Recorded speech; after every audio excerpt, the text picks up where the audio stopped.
Olá, eu sou o Thiago Damasceno e esta é a primeira videoaula do blog Orientalismo na Rede. No blog, na sua página do Facebook e no seu canal de YouTube, eu vou postar estudos históricos e culturais sobre o Oriente Médio na forma de textos e videoaulas. Quem quiser complementar este material de hoje, basta acessar logo aqui embaixo o link para o texto completo no qual esta aula foi baseada. Vamos começar hoje pensando o que é o Oriente Médio. Assim, vamos ter uma visão geral do assunto e vamos facilitar a compreensão das próximas postagens. Então, para começo de conversa, o que é Oriente Médio? Eu tirei o artigo masculino definido "o" de propósito para a gente tentar fazer o exercício de sair da definição plena para chegar a uma definição mais coerente e humanitária do que seria Oriente Médio. Quando a gente fala desse termo, lembramos de jornais noticiando as guerras na região. E nos vem à mente imagens como do Estado de Israel, de mulheres misteriosas cobertas com véus, ou então mulheres sensuais dançando o danço do ventre, árabes no mercado tocando flauta e hipnotizando serpentes. Nos vem à mente também imagens de beduínos no deserto, de homens-bombas e terroristas. Mas será que essas imagens representam o Oriente Médio? Vamos então trabalhar em torno de dois eixos: desconstruir e construir. Nós vamos desconstruir que o Oriente Médio é apenas uma região geográfica e vamos construir a ideia de que o Oriente Médio tem vários significados. Também vamos desconstruir a ideia de que o Oriente Médio é uma região culturalmente atrasada e vamos construir a ideia de que o Oriente Médio é berço de civilizações e culturas. Também vamos desconstruir a ideia de que o terrorismo nasceu no Oriente Médio e é apenas de lá, e construir a ideia de que o terrorismo é da história humana, portanto, existiu e existe em várias culturas e países. E por último, vamos desconstruir a ideia de que o Oriente Médio é um lugar de seres selvagens, de pessoas bestiais, bárbaras e ignorantes que lutam por causa de religião. E vamos construir a ideia de que os conflitos no Oriente Médio têm essencialmente causas políticas e não religiosas. Antes de começar, temos que entender um conceito que é o conceito de cultura, a famosa cultura. Cultura é toda a criação humana e engloba desde idiomas, a formas de se vestir, a forma de se comportar, a formas de governo. O ser humano é um ser cultural. O que eu quero dizer com isso? Quero dizer que o ser humano produz cultura, ajuda a produzir a cultura da sua sociedade e também recebe cultura. Iniciando o nosso eixo de desconstrução e construção, vamos abordar a noção geográfica de Oriente Médio de forma básica. Eu sei que eu disse que essa região tem mais que o significado geográfico, mas vamos começar pelo geográfico para a gente entender melhor tudo. O Oriente Médio é a região situada entre o Ocidente e o Oriente Extremo. Ou seja, o Oriente Médio também é o Oriente, mas é a meio caminho entre o Ocidente e o Oriente, ou seja, é o Oriente do meio, Oriente Médio. Lembrando que essa noção é eurocêntrica.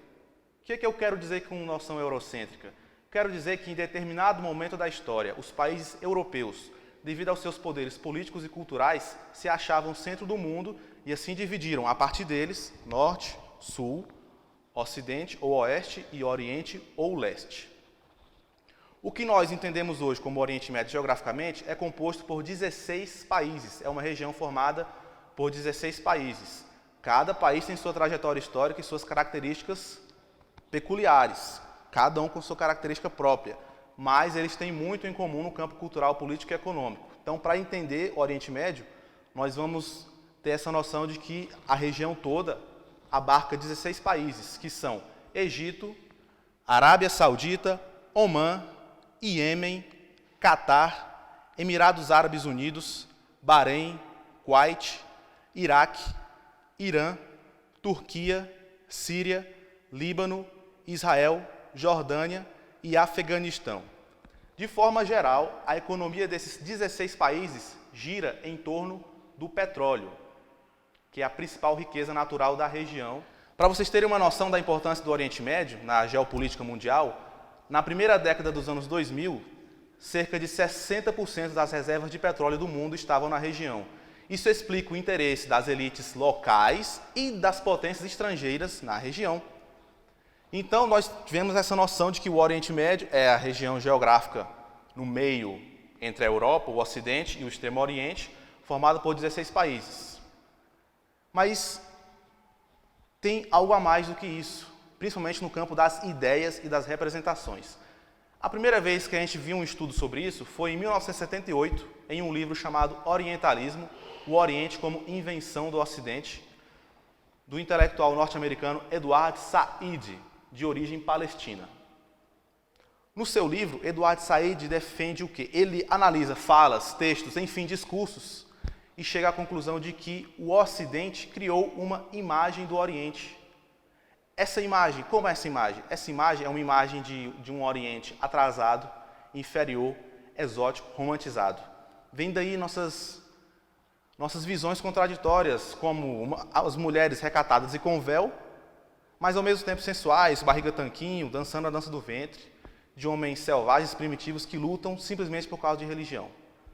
Então, analisando os discursos ocidentais, o Edward Said chegou a essa conclusão, de que o Oriente Médio para o Ocidente é algo além da região, é um lugar inóspito e hostil, ao mesmo tempo romantizado, exótico, onde as pessoas talvez andam mais com tapete voador do que com carros e aviões.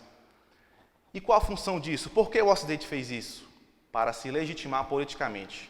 Ou seja, enquanto o Ocidente cria uma imagem do Oriente como ser inferior, o Ocidente cria sua própria identidade e se legitima politicamente colocando-se como superior. Próximo ponto, o Oriente Médio é uma região culturalmente atrasada. Claro que não. Devido a muitas guerras que existem há muito tempo, principalmente desde o contexto da Primeira Guerra Mundial, no início do século XX, o Oriente Médio produziu algumas das nações mais pobres do mundo, como Afeganistão e Iêmen, sem contar na desigualdade social e econômica entre os 16 países. Mas, obviamente, nem só de problemas vive o Oriente Médio. Vamos começar a tirar da cabeça essa imagem de um lugar desértico, abandonado. Há muita riqueza, claro que na mão de poucos, mas há. E há inclusive cidades destacadas até hoje, como Dubai, um exemplo de modernidade e de civilização, como gosta de falar o Ocidente.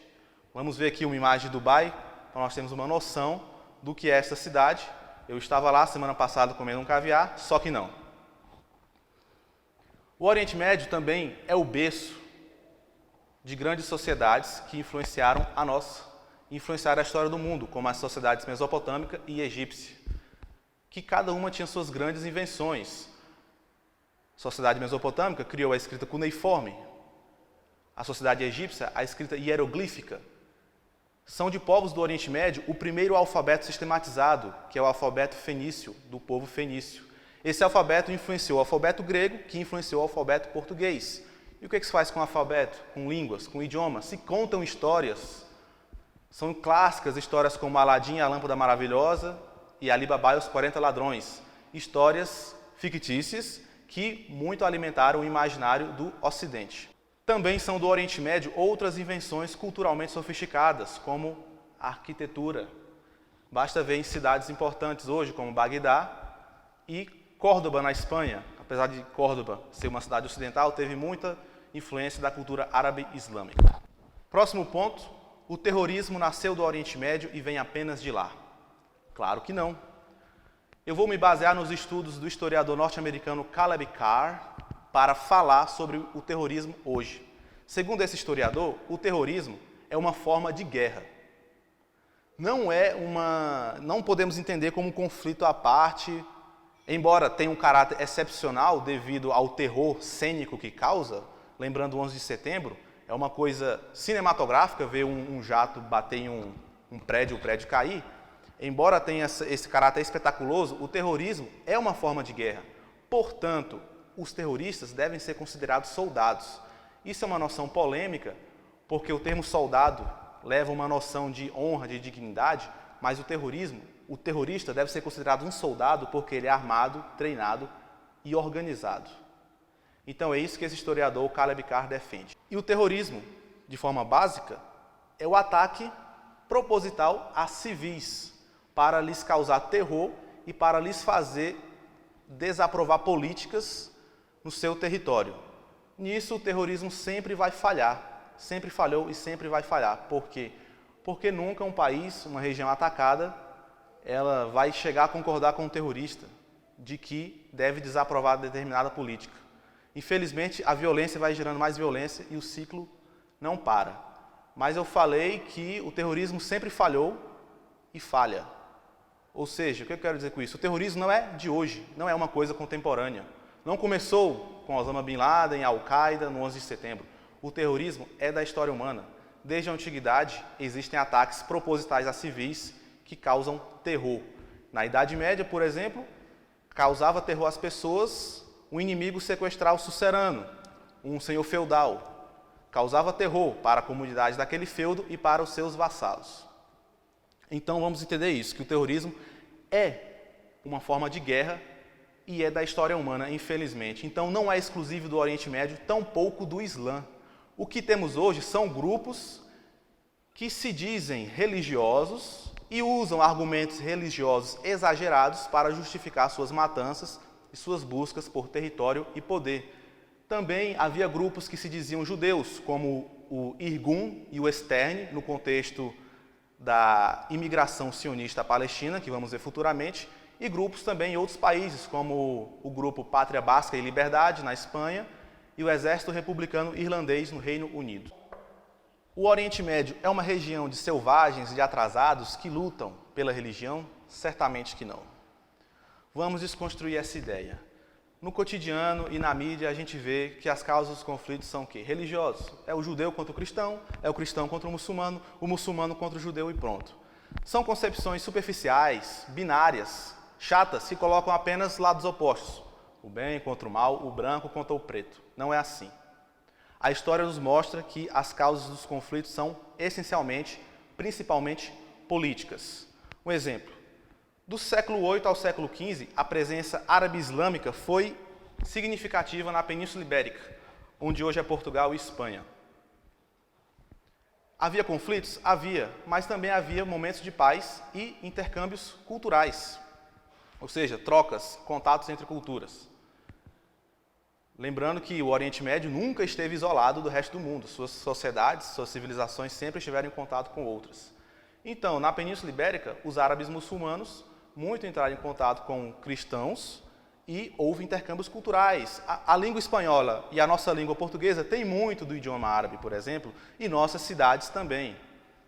Portanto, estudando a Península Ibérica, a sua história, nós vemos que não havia esses conflitos opostos entre cristãos e muçulmanos exatamente pela religião. Muito pelo contrário. Havia alianças entre cristãos e muçulmanos contra outros cristãos e muçulmanos, conflitos entre muçulmanos, entre cristãos e cristãos, ou seja, era muito complexo. Uma das principais zonas do Oriente Médio em conflito hoje é o Estado de Israel e o seu entorno no que chamamos hoje de questão palestina. O conflito que falam que é entre judeus e muçulmanos palestinos, entre judeus e palestinos. Não é exatamente assim. Eles não guerreiam até hoje, não estão em conflito até hoje, porque judeus são judeus e palestinos são muçulmanos. Não, as causas são políticas. Até antes, no contexto anterior à Primeira Guerra, judeus e palestinos viviam em paz no que hoje é a Palestina, no que hoje chama-se Palestina, no que hoje é exatamente o Estado de Israel. O início dos conflitos foram de causas políticas, devido à imigração desordenada e desorganizada de muitos judeus para a Palestina, pegando terras já ocupadas por palestinos. Até a Inglaterra interferir nisso de forma irresponsável, não havia conflitos entre judeus e palestinos na região, a região era pacificada. Então, pegando o exemplo da Península Ibérica na Idade Média e da Palestina no contexto pré-Primeira Guerra, nós vemos que no Oriente Médio as causas dos conflitos não são religiosas, não são tão simples assim, são políticas, envolvem grupos que lutam por poder e território. E esses grupos também não são só os árabes do Oriente Médio contra as terríveis potências estrangeiras, que são geralmente França, Inglaterra e mais recentemente na história Estados Unidos. Não, são conflitos que envolvem tanto essas potências contra as elites locais, como conflitos entre os próprios árabes, entre as próprias elites locais dos países.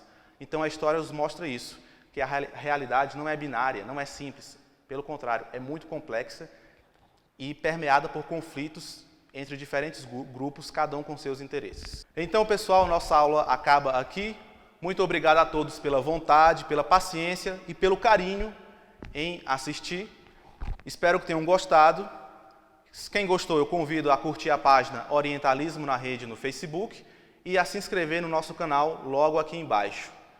Em breve virão outros vídeos, outras videoaulas e outros textos.